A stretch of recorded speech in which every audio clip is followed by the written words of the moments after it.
Welcome to a new episode from English Plus Podcast. This episode is going to be a new episode we're introducing, and that's going to be Let's Speak About. Each time we're going to help you with words, ideas, phrases, etc. that will help you talk about a certain topic. Today, let's speak about politics and public institutions. Now, you might want to talk about this, you might not, but at least you will learn what these things are when you hear people talk about them. But if you really want to talk about these things, there's a lot to learn in this episode. Now, before we start, let me remind you that you can find a lot of useful activities on our website, EnglishPlusPodcast.com. You can find the link in the description, take the link and learn a lot more on our website. And there's also the offering that we're starting from next week, and that is English Plus Premium. If you become English Plus Premium members, you will have access to our premium episodes, our premium courses, and our premium discussion forums. But there is something else on our website that I would like you all to consider, and that is Ask Me Anything. You will also find the link to that in the description of the episode. Ask Me Anything is a link where you can ask any question you want, and we are planning to include an episode very soon, and that is a Q&A episode based on the questions you send us. Send us the question, we'll answer you as fast as we can, and we will tell you if we're going to include the question in one of the episodes and when to expect this episode to be live. Now, with that being said, let's move back to our episode. Let's speak about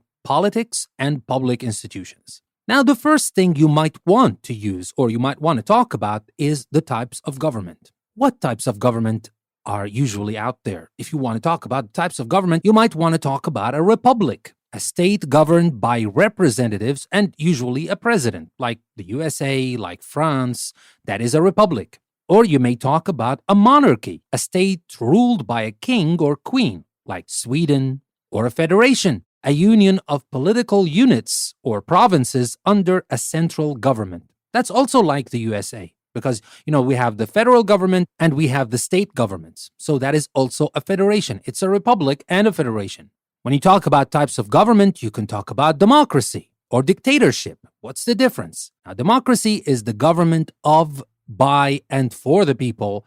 But in dictatorship, we're talking about a system of government run by a dictator. Only one person or one party. And finally, we can talk about independence, freedom from outside control, and self-governing. So remember again, if you want to talk about types of government, you can talk about republic, monarchy, federation, democracy, dictatorship, and independence. Now, what if you want to talk about presidential and parliamentary government in the UK and the US? Now, first, let's start with the United States and their presidential government.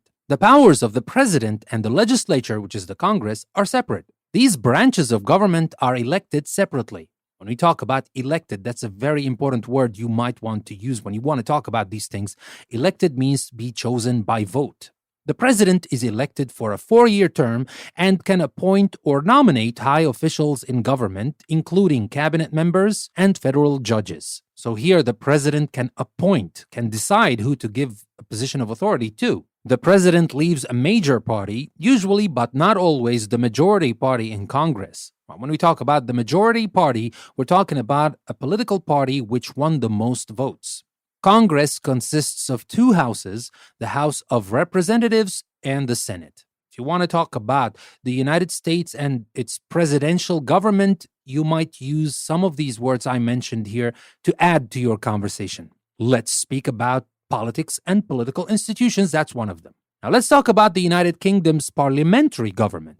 The government consists of a legislature, which is a parliament, and a cabinet of ministers from the majority party in parliament. Now, when we talk about cabinet of ministers, in this case, we're talking about a group of most important ministers. If no party has an overall majority, there may be a coalition government formed from more than one party. That is the meaning of coalition, formed from more than one party, not a majority party. The prime minister is the head of the government and the leader of the majority party in the House of Commons. The prime minister selects high officials and heads the cabinet. When we talk about heads in this context, we mean that he is the leader of the cabinet.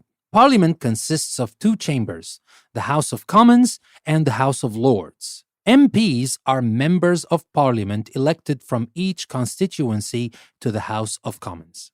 That is about the United Kingdom. So there are some similarities between the United Kingdom and the United States, and obviously with other countries in the world, but they're not exactly the same. And if you dig deeper, sometimes even the types of government is called the same, but there are slight differences between one country and another. But these are two examples of a presidential and parliamentary government, the US and the UK. Now, finally, let's talk about parliamentary elections. During a general election, each constituency has to choose which politician it wants as its representative. Usually, there are several candidates to choose from.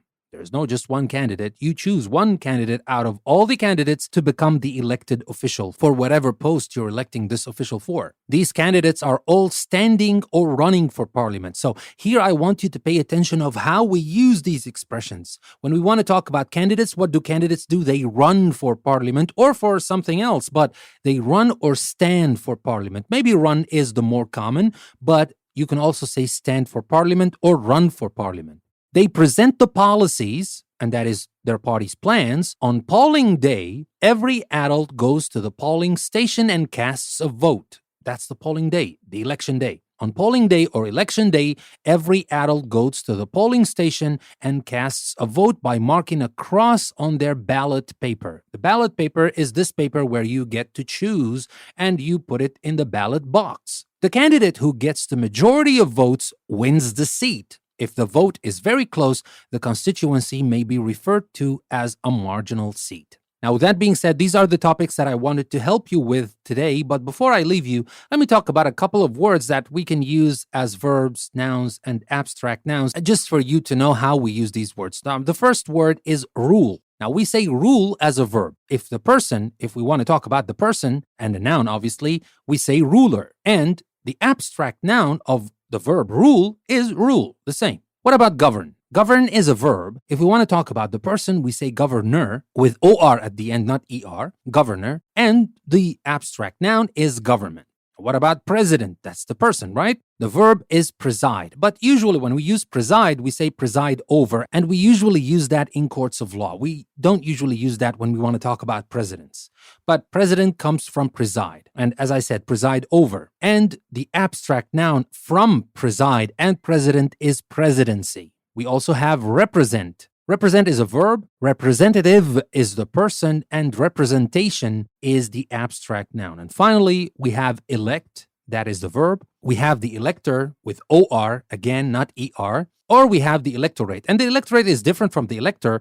The electorate is a group of people, not only one person. And the abstract noun is obviously the election. Now, that being said, I will have to remind you again, go to our website, EnglishPlusPodcast.com. You will find a lot of useful things there. And don't forget to consider becoming premium members of English Plus, because that will give you access to a lot of interesting things, from premium episodes to premium courses, premium forums, and more. With that being said, this is your host, Danny. I would like to thank you very much for listening to another episode from English Plus. I will see you next time.